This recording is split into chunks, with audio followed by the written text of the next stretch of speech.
नमस्कार दोस्तों, आज हम लोग क्लास 10 होम साइंस का ठीक है सब्जेक्टिव में मोस्ट इंपॉर्टेंट वायरल क्वेश्चन करने वाले। ठीक है, पहला सवाल देखिएगा, विकास से आप क्या समझते हैं। ठीक है, इसका आंसर देखिए, विकास का अर्थ है कि अनेक कार्यों तथा कौशलों के लिए योग्यता अर्जित करना। ठीक है, सेकंड क्वेश्चन देखिएगा, विकास कितने प्रकार का होता है। ठीक है, इसका आंसर देखिए। ठीक है, विकास निम्नलिखित प्रकार के होते हैं, शारीरिक, गत्यात्मक, सामाजिक, संवेगात्मक, भाषा, ज्ञानात्मक। ठीक है, अगला सवाल देखिएगा, कितनी आयु का बच्चा कानूनी रूप से वयस्क समझा जाता है। ठीक है, इसका आंसर देखिए, पहले 21 वर्ष के बच्चे को बालिग समझा जाता था, परंतु अब 18 वर्ष के बच्चे को बालिग समझा जाता है, जबकि 20 वर्ष की आयु तक उसका शारीरिक विकास होता रहता है। ठीक है, नेक्स्ट क्वेश्चन देखिएगा, टेम्पर टेंट्रम से क्या अभिप्राय है। ठीक है, इसका उत्तर देखिए, कई बार बच्चे बहुत गुस्से हो जाते हैं तथा जमीन पर लेटते हैं। ठीक है, ऐसी अवस्था को टेम्पर टेंट्रम कहा जाता है। ठीक है,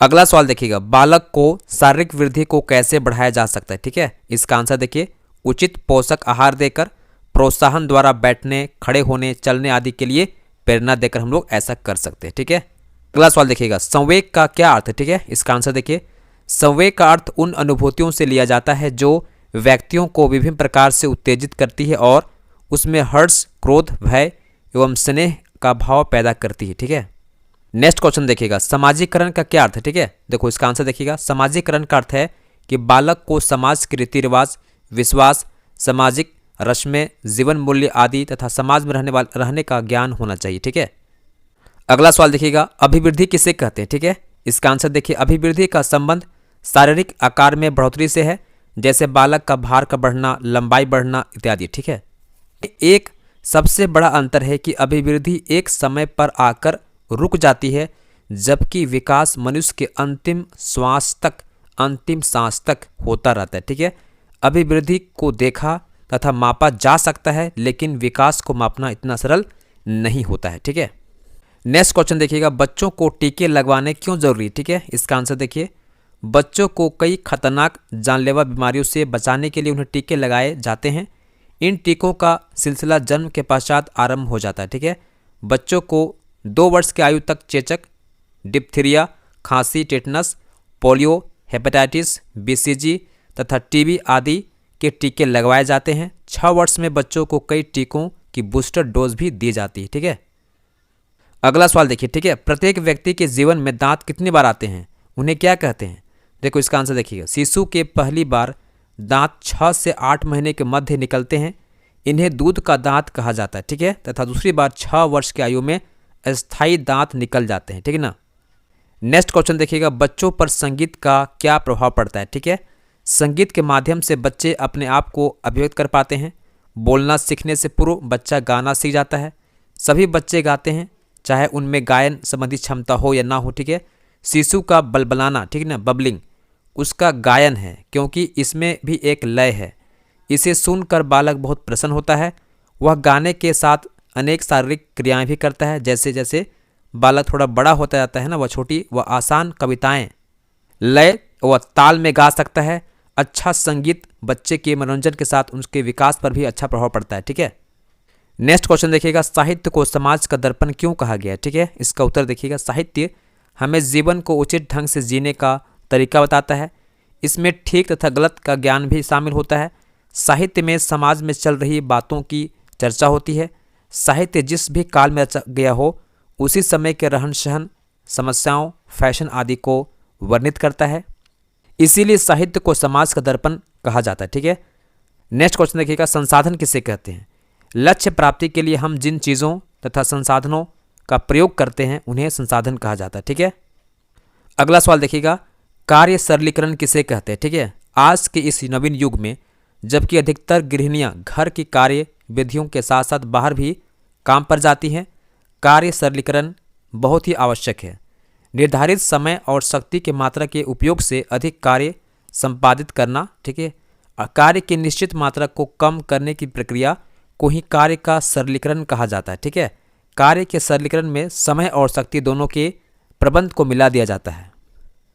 नेक्स्ट क्वेश्चन देखिएगा, पारिवारिक आय से आप क्या समझते हैं। ठीक है, इसका उत्तर देखिएगा, सभी प्रकार के आय का आयोजन, नियंत्रण व मूल्यांकन करना जिसमें परिवार के लिए अधिकतम संतुष्टि की प्राप्ति हो सके, उसे पारिवारिक आय कहा जाता है। ठीक है, नेक्स्ट क्वेश्चन देखिएगा, मौद्रिक आय किसे कहते हैं। ठीक है, आय के कई साधन हैं।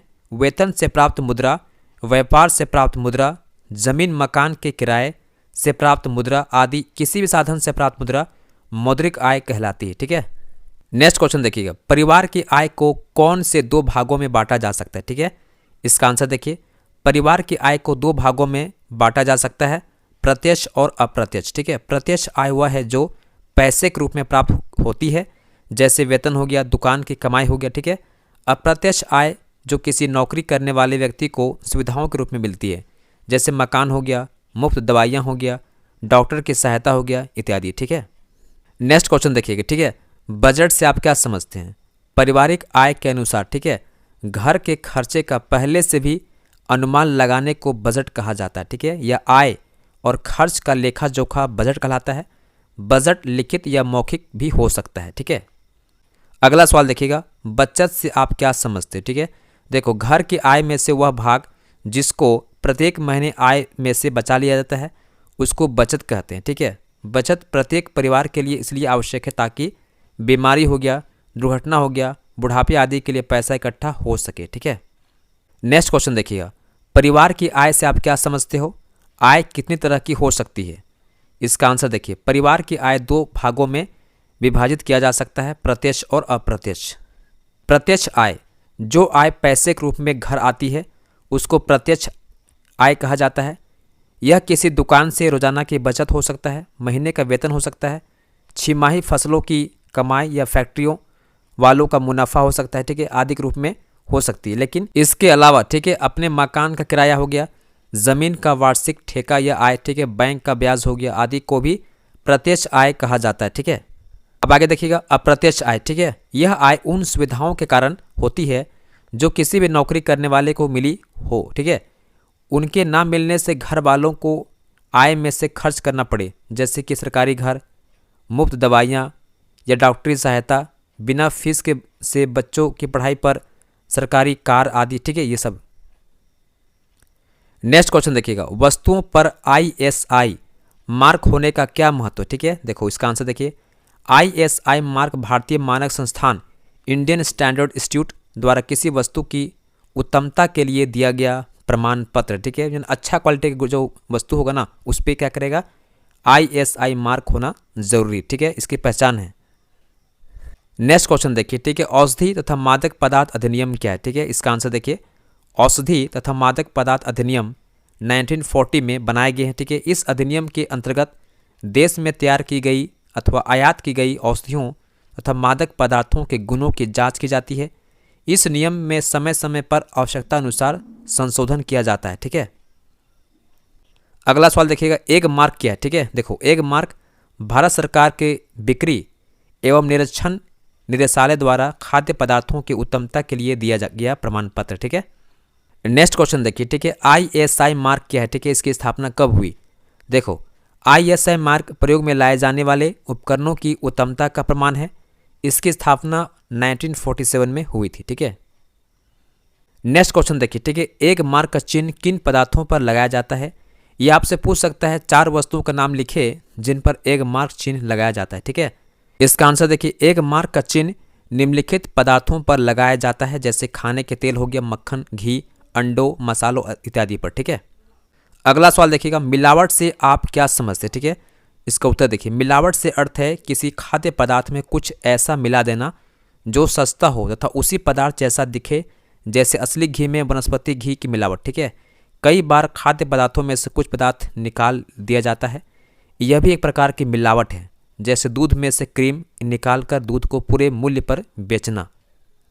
कई बार कुछ दुकानदार अधिक पैसे कमाने के लिए, ठीक है, सेहत के लिए भी हानिकारक पदार्थों को मिला देते हैं, जैसे सरसों में आर्गीमोन के बीज को हम लोग डाल देते हैं। ठीक है, जो कि काफ़ी नुकसानदेह होता है हमारे स्वास्थ्य के लिए। ठीक है, अगला सवाल देखिएगा, शक्ति या ऊर्जा देने वाले भोज्य पदार्थों के नाम लिखिए। ठीक है, इसका आंसर देखिए, शक्ति निम्नलिखित भोज्य पदार्थों से मिलती है, जैसे कि कार्बोज युक्त पदार्थ जैसे गुड़ हो गया, शक्कर हो गया, चीनी हो गया और जड़ों वाली सब्जियां हो गया। ठीक है, चिकनाई युक्त पदार्थ, भोजन पदार्थ जैसे कि मक्खन हो गया, घी, तेल और तले हुए भोजन पदार्थ। ठीक है, प्रोटीन युक्त पदार्थ जैसे कि भोजन पदार्थ हो गया, जैसे दूध हो गया, दही हो गया, मक्खन, अंडे, मीट इत्यादि। ठीक है। अगला सवाल देखिए, विटामिन हमारे जीवन तत्व क्यों है? ठीक है, इसका आंसर देखिएगा। विटामिन पौष्टिक तत्वों में से एक महत्वपूर्ण तत्व है। ये बढ़िया स्वास्थ्य, शारीरिक वृद्धि और बीमारियों का मुकाबला करने के लिए आवश्यक है। ये हमारे शरीर को थोड़ी मात्रा में चाहिए, परंतु शरीर इनकी रचना नहीं कर सकता है, इसलिए इनको भोजन में शामिल करना अति आवश्यक होता है। ठीक है। सूक्ष्म एवं बृहत पोषक तत्वों में अंतर उदाहरण सही समझाएं। ठीक है, इसका आंसर देखिए। सूक्ष्म पोषक तत्व भोजन में अल्प मात्रा में रहते हैं पर शरीर के लिए बहुत आवश्यक होता है। खनिज एवं विटामिन सूक्ष्म पोषक तत्व होते हैं। बृहत पोषक तत्व भोजन में बड़ी मात्रा में होते हैं। यह तत्व शरीर के लिए बड़ी मात्रा में चाहिए होते हैं। ठीक है ना, जैसे कार्बोहाइड्रेट, प्रोटीन व वसा। ठीक है, बृहत पोषक तत्व होते हैं। नेक्स्ट क्वेश्चन देखिएगा, विटामिन के का मुख्य काम क्या है तथा इसकी हम कमी का हमारे शरीर पर क्या प्रभाव पड़ता है? ठीक है, इसका उत्तर देखिएगा। विटामिन के भी मनुष्य के पोषण के लिए भी बहुत जरूरी है, क्योंकि यह खून को जमाने में सहायक होता है। ठीक है, विटामिन के कार्य, इसका मुख्य कार्य होता है खून को जमाने में सहायता करता है। आगे समझिएगा, विटामिन के की कमी के प्रभाव प्रायः विटामिन के की कमी कम ही होती है, क्योंकि यह विटामिन छोटी आंत में बनता है। सल्फा दवाइयों का अधिक प्रयोग करने से शरीर में इसका निर्माण रुक जाता है, और यदि खून बहने लगे तो रुकता नहीं। ठीक है ना। अगला सवाल देखिएगा, संतुलित भोजन से आप क्या समझते हो? संतुलित भोजन क्यों जरूरी है? संतुलित भोजन से भाव ऐसी मिलीजुली खुराक से है जिसमें भोजन के सभी तत्व मौजूद होते हैं। ठीक है, जैसे आपका प्रोटीन हो गया, कार्बोहाइड्रेट हो गया, विटामिन, खनिज लवण आदि पूरी मात्रा में हो।